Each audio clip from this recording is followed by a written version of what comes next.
Last time, we talked about the diligence process, and I started getting a lot of questions about confidentiality. So we're going to spend today talking about confidentiality in a business transaction, and we're going to hit this from a couple of different angles. First, let's talk about why confidentiality is important. Business owners are often concerned that if employees, customers, or vendors find out about a potential transaction, they could sever ties with the business before a deal is closed. Now, as a sidebar, that's also what a buyer is concerned about post-close. So keep this in mind when thinking about pricing, deal structuring, and due diligence. So how do we then get the word out that a business is for sale? Let's say, for an example, that you're an outsourced IT service company in San Francisco named Technology Ventures. When marketing the business for sale, rather than identifying that Technology Ventures was on the market, the messaging would be that an IT service company in the Bay Area was for sale. Prior to finding out the name of your business, buyers should demonstrate that they have the business acumen to operate the company, the financial ability to do a deal, and sign a confidentiality agreement.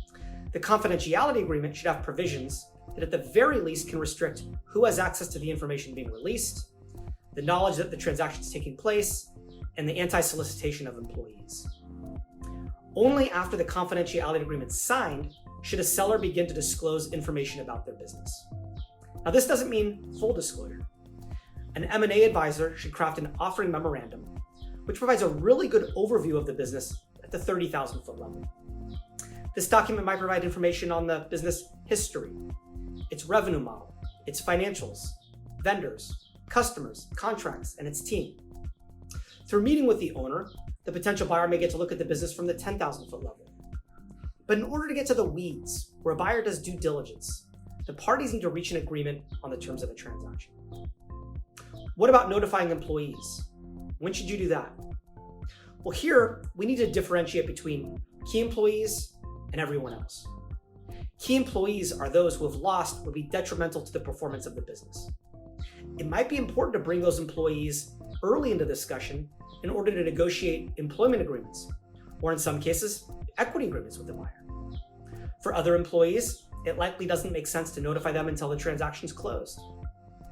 Employees generally want to know that their jobs are safe, they're going to keep their benefits, and their pay. If a buyer is able to address these less essential team at the close, it can often answer these questions without the potential disruption of them looking for or even accepting jobs while they wait in anticipation. What about your customers? Well, are your contracts assignable? Do you have a diversified customer base? Ideally, if both are true, customers won't need to be notified. But if you have to obtain customer approval or there are large customer concentrations, buyers might require confirmation that the customer is going to stay before closing the transaction. Just like other parts of the deal, there's a process to handling confidentiality. And the way you cross-train your team, structure your contracts, and multi-source your vendors, that can help put you in better control of the issue.